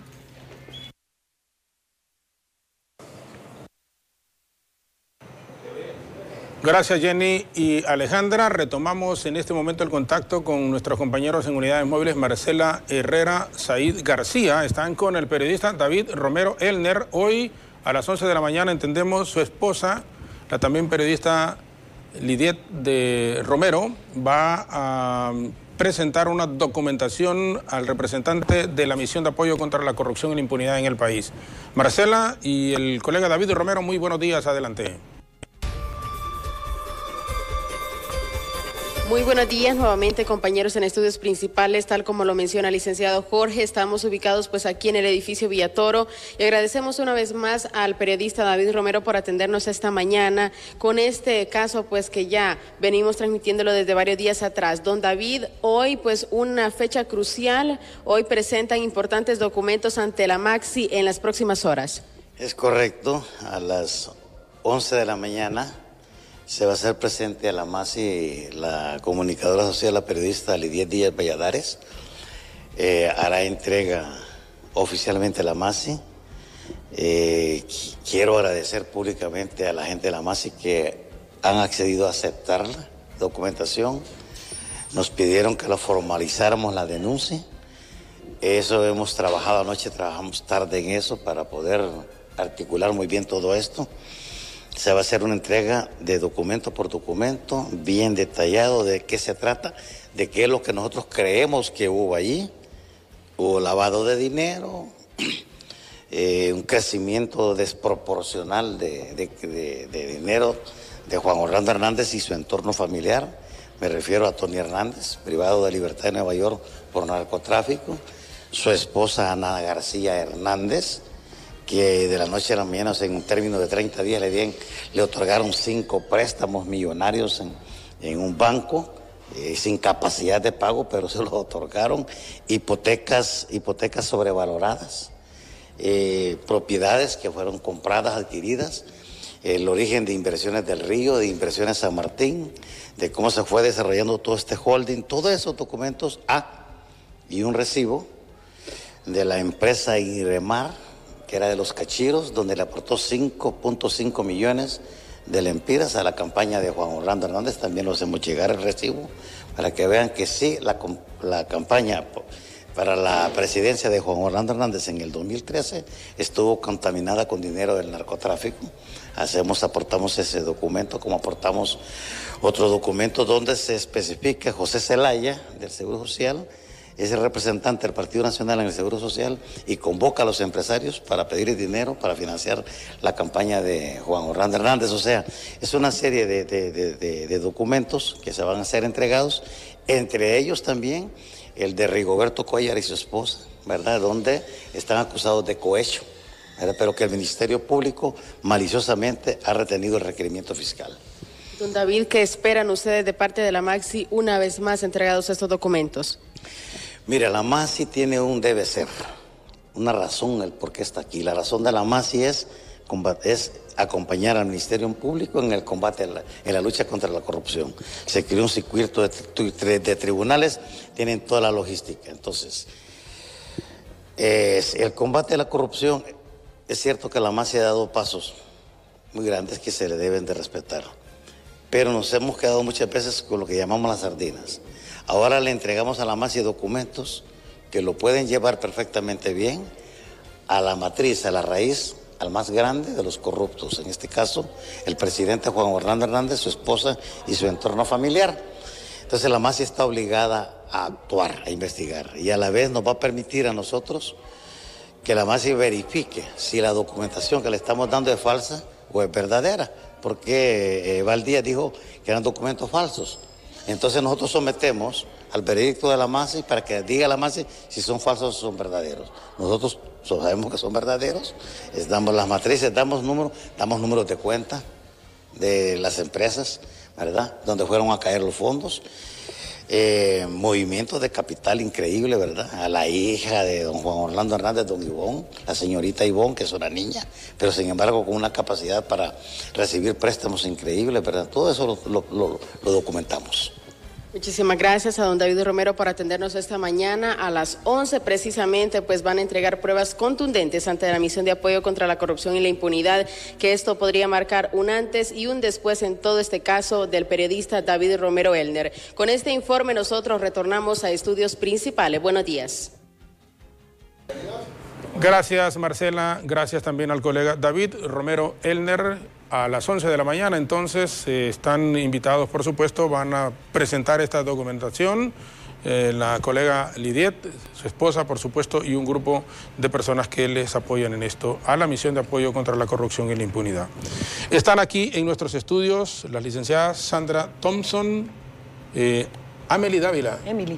Emily Dávila Guevara, de Honduras Sostenible. Tienen unas importantes conferencias de las cuales nos van a hablar en este momento.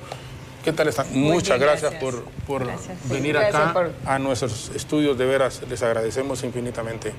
¿Qué tal? ¿Todo bien? Todo bien. Sí. Muchísimas gracias por el espacio que nos brinda para poder compartir acerca de la conferencia Honduras Sostenible.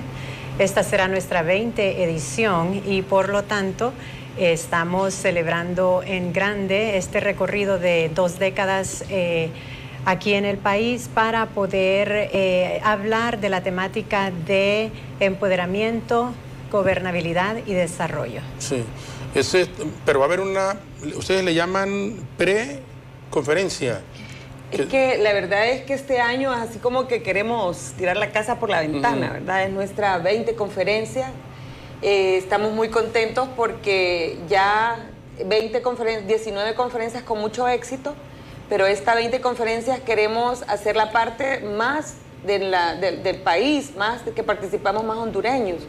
Porque en esta conferencia convergen instituciones que están haciendo mucho por el desarrollo del país y siento que quienes estamos más llamados a trabajar por el desarrollo y por la sostenibilidad de nuestro país somos nosotros. Entonces esa es una de las razones por las que queremos dar a conocer por todos los medios, que nosotros los hondureños sepamos que hay una conferencia donde estamos trabajando por las redes del desarrollo de Honduras, ¿verdad? Y están todos invitados. En julio va a ser la preconferencia y en septiembre vamos a tener nuestra conferencia que va a ser en Gracias Lempira. ¿Por qué la decisión de hacerla en Gracias Lempira? Lo hacen en una ciudad, esta es la número 20. ¿Por qué Gracias Lempira? Sí, un poquito de historia sobre la conferencia. Iniciamos en Washington en 1999 con un grupo de hondureños que residían en Estados Unidos y norteamericanos que estaban interesados en apoyar al país.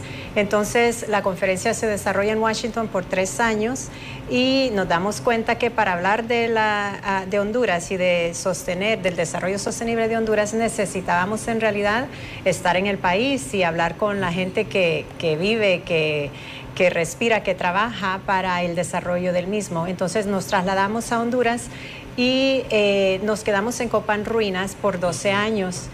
Luego decidimos que para que tuviéramos un mayor alcance tendríamos que rotar la conferencia cada 3 años a diferentes sectores del país. Es así como de Copán estuvimos en Tela por 3 años y estos 3 años, este será nuestro 2º año en Gracias. ¿Cambia siempre la temática? Año con año, es decir, cambia la temática o ustedes lo manejan siempre por aspectos de empoderamiento, de gobernabilidad en términos generales, o le hacen algunos cambios? Son temas actuales realmente, pero son temas que se discutieron al final de la conferencia anterior y surgieron como necesidades para esta. Por ejemplo, en la conferencia anterior hablamos de los ODS, ¿verdad? Y toda la conferencia fue un desarrollo porque no es una conferencia, no es un evento así como académico, sino que son espacios para que podamos intercambiar, ¿verdad? A mí me encanta cuando hablamos, hay comunidades que estamos teniendo desarrollos y de repente viene otra organización y quiere de repente hacer lo mismo, ¿verdad? Entonces lo que queremos es ponernos de acuerdo todos y trabajar porque lo importante también es ayudar, es el beneficio de el país, y el país son las diferentes comunidades y sobre todo las que más necesitan son las del interior, honestamente. Ayer hablábamos de nuestra oradora más jovencita, es una niña Amanda. De 7, 8 años, 11 años, que ha leído más de 700 libros.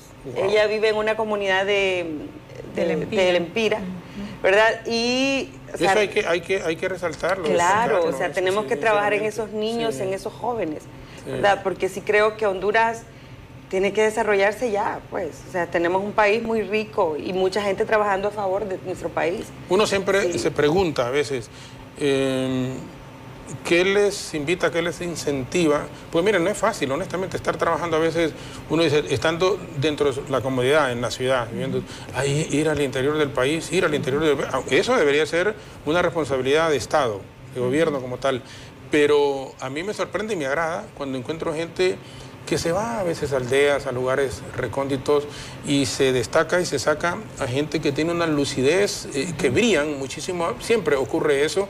Hay unos niños que son más audaces y que tienen un talento natural que orientados van a destacarse muchísimo más. Es correcto, y mire lo interesante de esta chica que estamos mencionando, Amanda, no nos hubiéramos dado cuenta de ella si no hubiéramos tenido esta conferencia en esa región del país.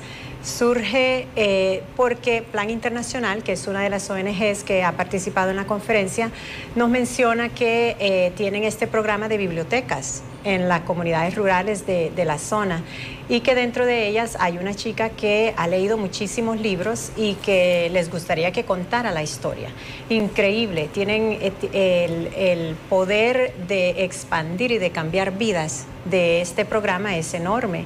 Ahora tienen una biblioteca en Lepaera, nuevamente en una zona rural, allá en Lempira, que es de primer mundo. Usted ve eso por fuera y dice, pero esto no puede ser en una zona rural de Honduras. Es increíble, yo vengo de visitarla recientemente y lo que los niños hacen para empoderar su propia vida y su propio desarrollo dentro de esa comunidad es invaluable. Es un ejemplo que debería replicarse en todo el país, en todas las zonas rurales de ser posible, pero nuevamente la conferencia brinda esos espacios de poder conocernos, de entablar relaciones que lleven a mejorar la condición en que estamos en una dada zona del país para poder desarrollar lo que tenemos y darle una sostenibilidad.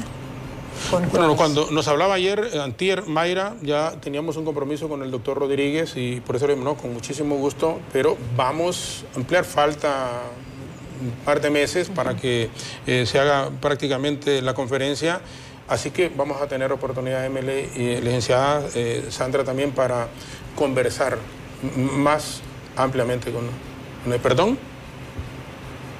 Sí, ¿y la conferencia tiene algún costo? O sea, sí, por supuesto. Es una conferencia internacional porque nuestra audiencia es, la mayor parte viene de Estados Unidos, pero también de los países europeos, y se presenta en inglés, español, lenguaje de señas y con materiales en braille. Entonces es una conferencia inclusiva. Todo eso, por supuesto, incurre un costo. ¿Quiénes pueden participar? ¿O cómo? Todos, toda la persona interesada. Es abierto a todo el que esté interesado en los temas de la conferencia del año dado. En este caso, pues...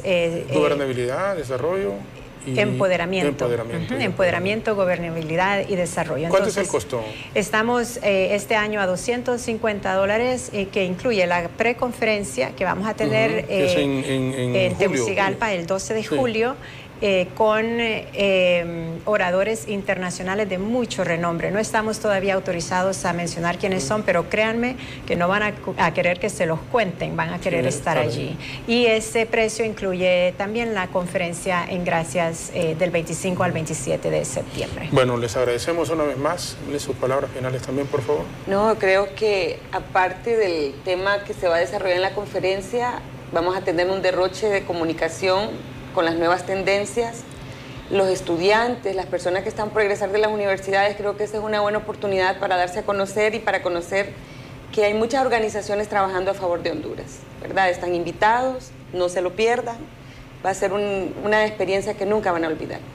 Muchas gracias. Encantado de saludarlas y una vez más tendremos la oportunidad de conversar con amplitud. Han estado con nosotros la licenciada Sandra Thompson, Emily Dávila, hablándonos sobre esta conferencia que tendremos en los próximos meses acá en nuestro país. Preconferencia que habrá también en Tegucigalpa. Nos ha hablado, y más que del costo, porque es muy importante destacarlo, empoderamiento, gobernabilidad y desarrollo, que son temas importantes y que se va a profundizar incluso con expositores del exterior. Una brevísima pausa, agradeciéndoles por supuesto. Nos saludan por favor a la licenciada Navarro, a Mayra. Sí, con mucho gusto. Sí. Con mucho cariño. A Mayra le agradezco enormemente porque cuando comencé en esto de la televisión, ya era como casi en Honduras periodista de radio, cuando el señor Ferrari me dijo con don Manuel Villa Toledo, Jorge, vas a pasar de la radio a la televisión. Entonces, porque uno siempre se hace la idea de que, o antes por lo menos, porque ahora parecemos bastante que no somos bien parecidos, pero antes uno decía que tenían que ser blancos, ojos azules y un montón de cosas, y ver un trigueño y ojos chiquitos, no era, yo no me lo imaginaba. Y Mayra fue la que me ayudó muchísimo. Por eso hay una gratitud y un respeto a su profesionalismo también. Así que Mayra Navarro, saludos cordiales. Muchas gracias. Y a ustedes por habernos acompañado. Por favor, licenciadas Sandra y Emily, que han estado con nosotros. Una breve pausa y regresamos en un momento, agradeciendo, por supuesto, a toda la gente, tanto en el país como fuera de nuestra frontera, que siempre están conectados con nuestras programación y especialmente en nuestros noticieros. Ya regresamos. Gracias, Jenny. Vamos en este momento con un comunicado que han enviado las autoridades de Coalianza. Dice: aclaración pública. La Comisión para la Promoción de la Alianza Público-Privado Coalianza, la sociedad en general, ante las solicitudes y consultas realizadas por instituciones públicas y bancos fiduciarios por este medio, aclara que esta institución no ha recibido a la fecha ninguna información sobre el presunto proyecto de iniciativa privada denominado como Plan Milenio. Coalianza no ha tenido información alguna sobre dicha iniciativa, que según ha trascendido es promovida por el grupo MCSADCB, el que actualmente ejecuta el proyecto La Lima, Mi Ciudad está en desarrollo, una iniciativa privada para la pavimentación de calles de la ciudad de La Lima. Tampoco se ha conocido ninguna solicitud para la evaluación de factibilidad técnica, financiera y legal que fundamente la declaratoria de interés público de la supuesta iniciativa Plan Milenio para ser ejecutada esta vez en la ciudad de Puerto Cortés. Coalianza garantiza su compromiso con el cumplimiento de los procesos y procedimientos que dicta el marco legal de la Alianza Público-Privada para el desarrollo de los proyectos que son ejecutados a través de esta modalidad con la que se impulsa el desarrollo del país. Tegucigalpa, 27 de marzo del 2019. 8 de la mañana con 48 minutos, vamos a San Pedro Sula. Mónica Zúñiga, Alexander Pineda Paz. Hay protestas de representantes de patronatos. ¿Por qué en el norte del país esta vez? Adelante, Mónica. Buenos días.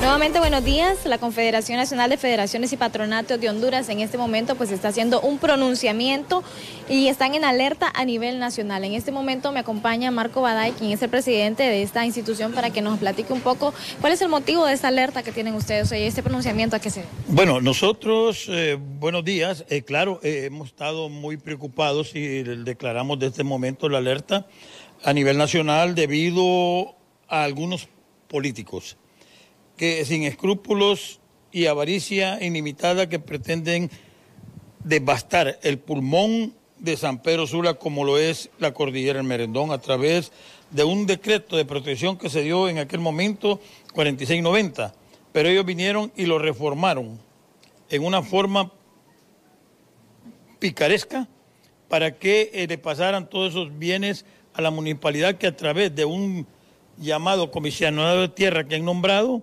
están dando las tierras y están haciendo grandes monumentos, grandes edificios, casas, y la realidad de las cosas que están confundiendo a los pobladores, a los patronatos, porque apoyando este decreto 134-2013 es apoyar la picardía, la sinvergüenzada de un poquito de ricos que se están aprovechando de quedarse con las tierras de la naturaleza de esta índole en una forma dolosa.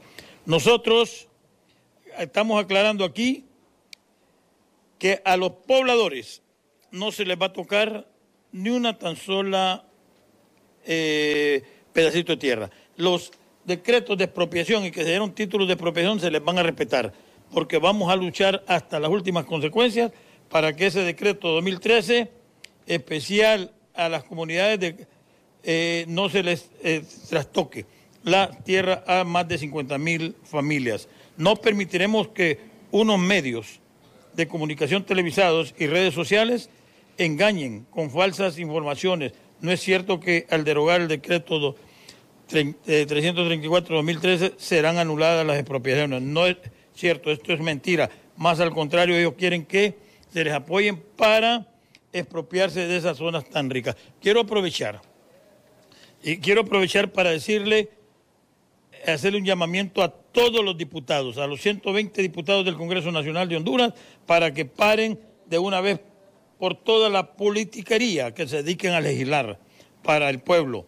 De lo contrario, mejor renuncien, porque este pueblo ya está cansado y no les va a tolerar más abusos.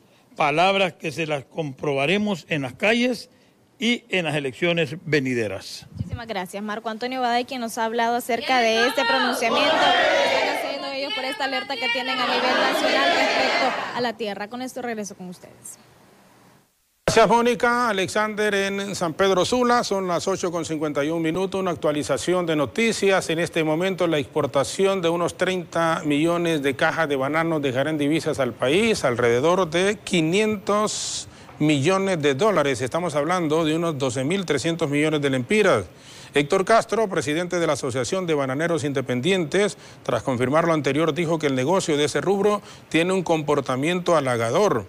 En el primer semestre del año anterior se registraron los mejores precios porque los mercados de consumo como Estados Unidos y Europa apreciaron de mejor forma el banano hondureño. Recordó asimismo que los precios están bien, pero lamentablemente en el primer semestre no es cuando más se produce la fruta, se produce muchísimo menos. El banano es una industria que genera mucho empleo y la historia de Honduras está muy asociada a la producción de esa fruta. Hoy por hoy, gracias a Dios, tenemos mayores actores en la compra del banano. Ya no son las famosas y clásicas transnacionales que se dedican solo al rubro, sino que hay otros compradores interesantes de la parte norte del país y se va para Europa, como Ucrania, por ejemplo, y Rusia, que lo están comprando de forma directa, reveló el dirigente. El designado presidencial, Ricardo Álvarez, sugiere que las áreas de salud, de educación, seguridad, agro, infraestructura deben ser manejadas por cada una de las alcaldías del país, lo que apuntaba hace poco también el analista nacional, el doctor Edgardo Rodríguez, aquí en entrevista hace algunos minutos, a fin de achicar el gobierno central. Es fundamental que desconcentremos el poder, es decir, el Ejecutivo, y que se le transfiera en algunas áreas específicas a la alcaldía una máxima autoridad en la toma de decisiones. En ese sentido, se hace más pequeño el gobierno y se desconcentra esa burocracia existente, explicó el designado presidencial. El Registro Nacional de las Personas siempre mantiene las puertas abiertas al Ministerio Público y al Tribunal Superior de Cuentas. El miembro de la Junta Interventora, Oscar Rivera, reaccionó de esa manera luego que el Ministerio Público aseguró una documentación de esa entidad recientemente y el Tribunal Superior de Cuentas inició una auditoría. Allí mismo, en ese sentido, dijo que el Ministerio Público está investigando diferentes casos y también el Tribunal Superior de Cuentas inició una auditoría al organismo registral. Nosotros somos los primeros en sostener que prácticamente todos, absolutamente todos, estamos al tanto y conscientes que podemos ser investigados bajo cualquier circunstancia, ha dicho Oscar Rivera. El reverendo Mario Fumero manifiesta que eliminar el artículo de la Constitución de la República que prohíbe la participación de religiosos en política sería atentar contra la ideología de los próceres. Reiteró lo anterior, ya que un grupo de pastores están creando un partido político. Sin embargo, necesitan que se modifique el artículo número 77 de la Constitución, ya que este prohíbe la participación de religiosos en política. Para mí, eliminar ese artículo sería un atentado a la ideología de los próceres, a la Constitución que se hizo hace 200 años atrás, indicó. Agregó que esto es historia. Dionisio de Herrera fue el primer presidente de Honduras. En 1821 fue derrocado el 27 por un golpe de Estado encabezado por un católico, un cura, y fue llevado cautivo a Guatemala y liberado por Francisco Morazán. Como consecuencia de la intromisión de la Iglesia Católica, podría ser que los evangélicos ahora estén intentando penetrar en actividades políticas, dijo el religioso. La Unidad de Política Limpia remitió al Ministerio Público unas 7 denuncias contra candidatos a cargos de elección popular que participaron en las elecciones anteriores. Así lo informó el doctor Germán Espinal, magistrado de la unidad, tras señalar que lo que se ha trasladado en su momento al Ministerio Público son unas 7 denuncias que los ciudadanos hicieron sobre insatisfacciones en el proceso electoral. El Ministerio y el Tribunal Superior de Cuentas realizaron sus investigaciones y estimaron que en esos casos tiene que haber una investigación más profunda. Por la contundencia que tengan, se deberá demostrar si hay fuerza probatoria o no. El Ministerio Público se trasladaron a ellos 7 denuncias. Inicialmente fueron 4, después 3 más, precisó el funcionario. Esos casos se presentaron en la víspera de los comicios anteriores, pero todavía no se han recibido respuestas al respecto, agregó el doctor Germán Espinal. Amigos, muchísimas gracias. Hasta aquí el noticiero. Les agradecemos infinitamente el que nos hayan, por supuesto, como siempre, acompañado. El jueves siempre es un día casi para todos bien difícil porque estamos acercándonos al viernes y el cuerpo también definitivamente lo siente. No sé si es así con Jenny. Bueno, pero es que Jenny y Alejandra están tan chiquitas. Nos vamos, Jenny, nos vamos, Alejandra, nos marchamos. Así es, licenciado, llegó el momento de despedirnos. Fue un placer haber estado con cada uno de ustedes. Claro que sí, el cuerpo siempre lo siente, y más si es jueves, que para muchos es viernes chiquito, ya acercándolos al fin de semana y que todos esperamos. De esta manera nos despedimos, agradecemos el favor de su atención. Queda con ustedes Café Caliente y será hasta mañana. Por supuesto, siempre les invitamos, gracias Jenny, gracias Alejandra, a que nos sintonicen por el 12 a las 12, Alejandra con noticias, Jenny y Marcela en hora del mediodía, 12:50, aquí por BTV, a las 6:50 de la tarde, este servidor con el noticiero nocturno. De momento, muchas gracias. En cualquier instante les interrumpimos la programación regular, eso sí, para presentarles noticias de último momento. Este servidor Jorge Zelaya junto al equipo les decimos muchas gracias, muy buenos días y que Dios les bendiga.